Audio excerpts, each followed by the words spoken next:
Bonjour à toutes et à tous et bienvenue dans l'épisode numéro 25 de la saison 2 de Meeting. Et aujourd'hui, mon invité est un ferriste qui pratique le bras de fer sportif. J'ai nommé Ahmed Akhmourzaïev. Salut Ahmed, comment tu vas? Salut Lucien, je vais bien et toi? Ça va très très bien. Et écoute, on va tout de suite commencer l'interview.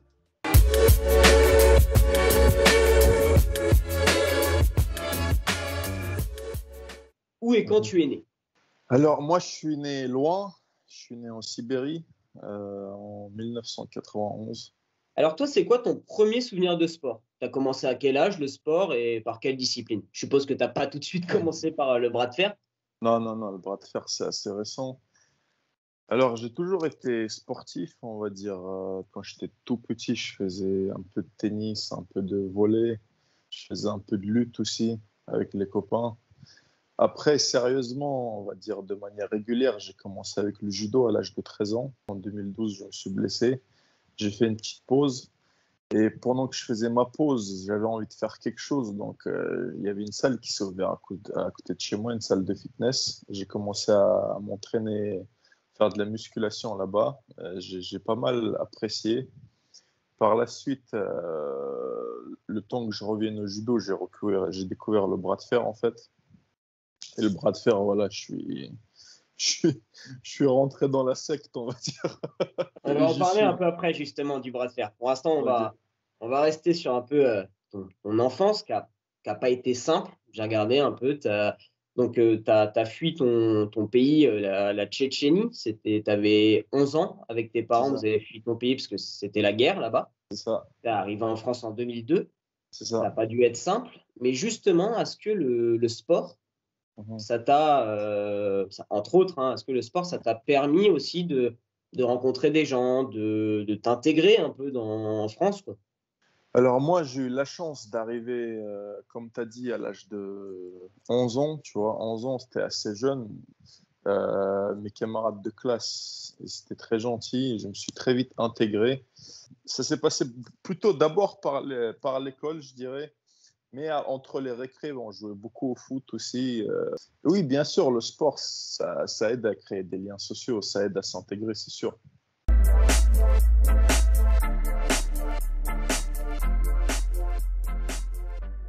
Tous ceux qui vont regarder la vidéo connaissent le bras de fer. On a tous déjà fait un bras de fer contre quelqu'un.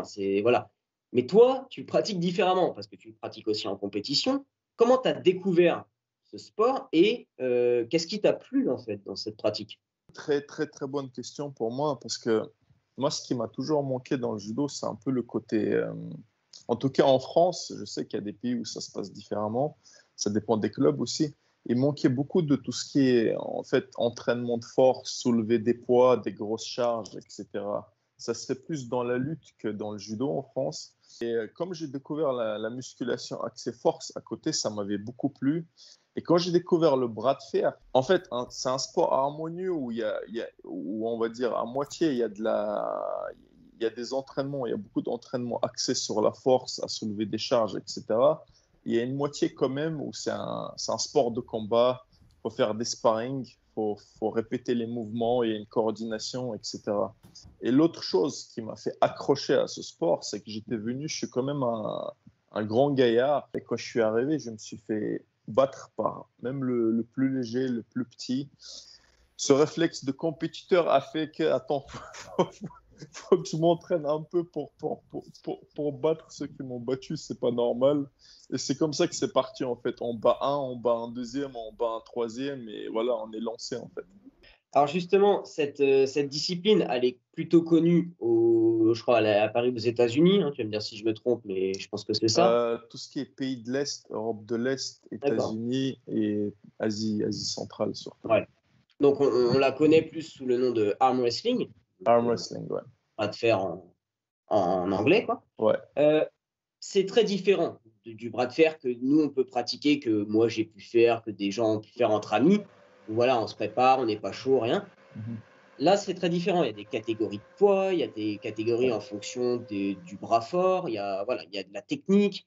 Est-ce que tu peux juste nous dire assez brièvement vraiment les grosses différences qu'on peut trouver entre le bras de fer et justement le bras de fer sportif, le arm wrestling? La grosse différence, c'est qu'il y a des règles précises. Comme il y a un dojo pour le judo, il y a une table spécifique standardisée pour le bras de fer.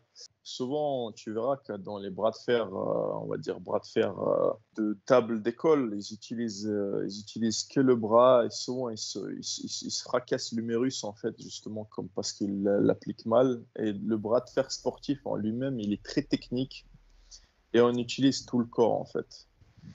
Et pour les compétitions, c'est bras gauche et bras droit. Si tu veux participer qui est bras droit, tu peux. Il suffit juste de ne pas participer bras gauche, c'est tout. Il y a les deux bras, en fait. Si on regarde comme ça, même moi, hein, je t'avoue, au début, je ne connaissais pas trop avant de me renseigner un peu. Je me disais, oh, c'est un peu, entre guillemets, un truc un peu de bourrin, tu vois, où tu arrives et blah, Mais en fait, pas du tout. J'ai regardé, justement, toi qui as fait du judo, tu vas me dire si je me trompe, je ne suis pas un expert, mais au judo, tu vois, c'est très important, la prise du judogi, du kimono, pour avoir un gros travail, pour pouvoir ensuite projeter une attaque. Eh ben, j'ai regardé un peu les vidéos du bras de fer et j'ai eu l'impression qu'il y avait aussi un gros travail qui est fait sur la main de l'adversaire, arriver voilà, à avoir un poignet flex, je ne sais pas si j'ai les bons termes, un poignet flex pour pouvoir ensuite prendre le dessus et attaquer. Donc, c'est très technique. Comment elle se passe, toi, ta préparation sur ce point de vue-là? Est-ce que tu as des routines d'entraînement vraiment en place pour travailler ces gestes de début de tirage? Je crois que c'est ça qu'on... Moi, je le vois, il y a un côté en fait force, il y a un côté, il faut soulever des charges, progresser musculairement, progresser, renforcer les tendons, etc. Parce qu'il y a beaucoup de contraintes sur les tendons. Il y a cet aspect-là à travailler. C'est pour ça on va dans une salle de gym et on soulève des charges, on s'entraîne comme des powerlifters en fait, un peu, mais avec des spécificités pour l'avant-bras, comme tu disais, la flexion de l'avant-bras, la pronation, l'abduction de la main, les doigts, etc. Tout ça, on le travaille. Et il y a aussi un côté très, très important dans le bras de fer, ce qui fait qu'un mec tout mince peut battre un mec qui est très costaud, musculairement, etc. C'est les connexions nerveuses, c'est le réflexe, en fait. C'est la propreté et la rapidité du mouvement. C'est pour ça on va faire, comme dans le kata au judo, on va répéter un mouvement 1000 fois, 10 000 fois, pour que ce soit un réflexe et pour que les connexions nerveuses, pour que la main soit connectée des doigts jusqu'au dos, et même en passant par les jambes, pour que le geste soit fluide et puissant, en fait. Alors, on va parler un peu de ta chaîne YouTube. Tu as une chaîne YouTube qui s'appelle Bras de fer sportif. Tout simplement. Voilà, donc ton but, en fait, c'est de partager ta passion pour le bras de fer et le bras de fer sportif, pardon. Et aussi, tu as une volonté que ta discipline se développe davantage, notamment, surtout en France. Surtout en France, ouais. Justement, comment, je voulais savoir, toi qui es spécialiste du bras de fer sportif, comment tu juges l'évolution de cette discipline en France depuis quelques années? Est-ce que tu sens que ça évolue? Il y a deux choses, en fait. Il y a ce qui se passe en France, qui fait que le bras de fer français évolue, et il y a ce qui se passe dans le monde, qui fait aussi qu'indirectement, le bras de fer français évolue aussi. Dans le monde, en fait, il y a des gros blogueurs, par exemple, américains, qui s'appellent Juji Mufu. Je te donne des exemples. Juji Mufu qui a plusieurs millions d'abonnés, qui est dans les sports un peu de force, etc. Tu as Larry Wheels, c'est un powerlifter, un bodybuilder très très connu, il a plusieurs millions d'abonnés aussi, très suivi. Grâce à eux, grâce à des gros événements où il y a du show, etc., fait que le bras de fer se développe dans le monde un petit peu partout. Et en France, il y a un autre facteur qui fait que le bras de fer français évolue beaucoup, c'est la direction du bras de fer qui travaille beaucoup, qui est de plus en plus jeune et qui fait que ça ramène une certaine fraîcheur en fait dans le bras de fer français et qui fait qu'il se développe en fait. Ma chaîne à la base, tu vois, je l'avais créée aussi pour attirer les gens du monde de fitness français qui est assez développé, les gens du monde sportif français, les attirer un peu dans le bras de fer pour montrer que le bras de fer existe. Si on ne sait pas qu'un sport existe, il n'y aura jamais de vocation. C'était ça le principe en fait. Toi, tu es membre de l'équipe de France de bras de fer sportif. Tu as eu des titres de champion de France. Ouais. Est-ce que ton objectif, ça serait maintenant de viser plus haut que le niveau national où l'écart est encore trop grand? L'écart avec les meilleurs mondiaux est bien sûr gros. En France, le niveau se développe beaucoup, mais il faut qu'il se développe encore. On se rapproche assez rapidement. On n'est pas si nul. Par exemple, lors des derniers championnats du monde qui avaient lieu en 2019, il y a 2 Français qui sont rentrés dans le top 10 quand même au championnat du monde, ce qui montre que malgré une petite équipe, un petit pays, on va dire, dans le point de vue bras de fer, on ramène de bons résultats en fait. Il n'y a rien de mieux qu'une compétition, surtout de cette ampleur, pour progresser en fait, pour avoir plus d'expérience, pour avoir l'habitude et pour au final devenir plus fort. Comme on dit, le sport, c'est 90% d'échecs pour 10% de réussite. Donc, autant y aller et se faire plaisir. Bien sûr, la volonté de tout compétiteur est de gagner. C'est aussi simple que ça. Alors toi, dans tes vidéos aussi, donc j'ai regardé, tu as côtoyé, tu as fait des vidéos avec des grands noms du bras de fer sportif. Est-ce que justement, tu te nourris de tous les conseils qu'ils peuvent te donner, de tous les gestes qu'ils effectuent, tout leur parcours pour progresser? En fait, il y a plusieurs avantages pour moi à faire cela. Premièrement, j'attire l'œil au public français sur des athlètes comme ça. Du coup, peut-être qu'il y a des vocations qui vont se créer. La deuxième chose, en même temps, je partage leur expérience et en même temps, moi, j'apprends des choses. Je me forme moi-même. En tant qu'athlète, je me développe aussi. En fait, je me développe et je partage cette expérience. Et ça, c'est un grand avantage. Et en plus, je fais du contenu. Le fait de te côtoyer des grands noms comme ça, que tu veux ou non, même par leur respiration, tu deviens plus fort en fait. Que tu veux ou non, tu observes, tu vois, tu observes parce que tu admires et tu apprends des choses. Tu es là comme un enfant en fait, tu absorbes les informations. Au final, tu progresses en tant que connaisseur et tu progresses aussi en tant qu'athlète.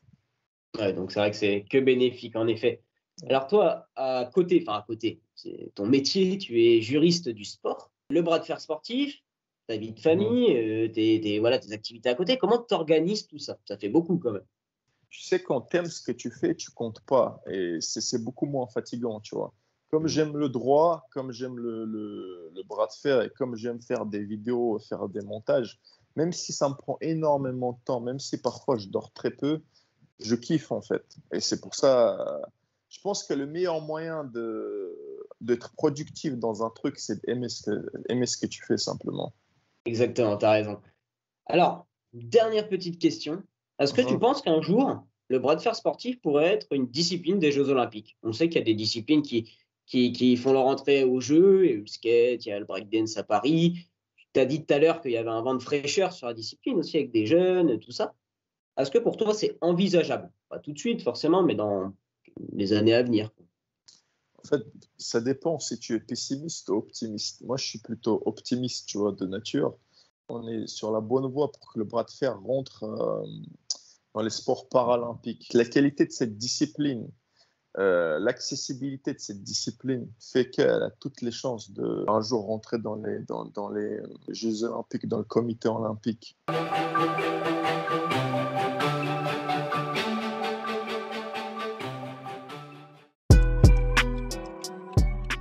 Jadotville s'appelait le film.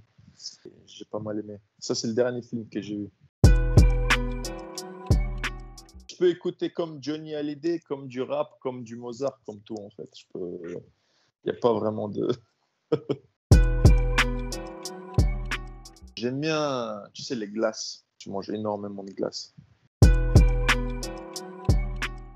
J'aimerais bien visiter la Turquie. Je sais pas, ça me dit un truc. La Turquie, la Grèce, par exemple. Les pays de la Méditerranée comme ça.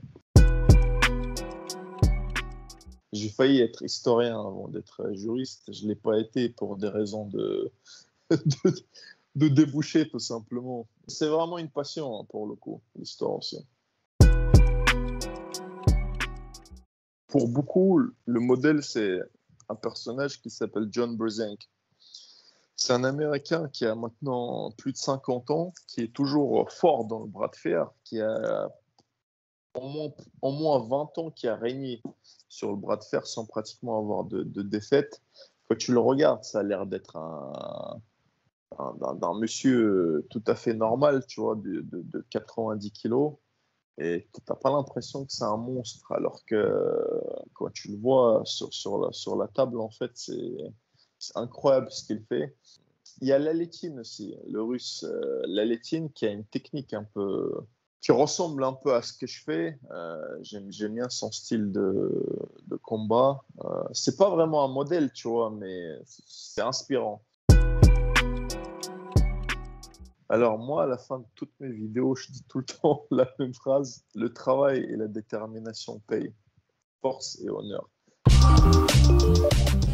Je te remercie pour ce moment que tu m'as accordé. C'était vraiment très sympa de découvrir ce sport parce que c'est vrai que, comme tu dis, c'est pas très connu en France. Et moi, j'ai un peu découvert ça à travers tes vidéos, à travers ta chaîne YouTube. Et ça m'a vraiment plu. J'ai trouvé vraiment que c'était un sport qu'on n'a pas l'habitude forcément de voir, mais au final, qui avait vraiment des valeurs, comme tu le dis. Et je trouve vraiment très bien ta chaîne YouTube, le fait que tu veuilles que ce sport se développe davantage. C'est vraiment une bonne initiative et j'espère que ça portera ses fruits en tout cas. Je te remercie, Lucien. Merci pour ces questions. C'était très intéressant. Et je trouvais que tu as été précis dans les questions. Très professionnel. Merci Ahmed. Et en tout cas, je te souhaite une très bonne soirée. Et j'espère à bientôt. Et voilà, je vais continuer à te suivre sur les réseaux, suivre tes vidéos. Allez, à plus, Lucien. Salut.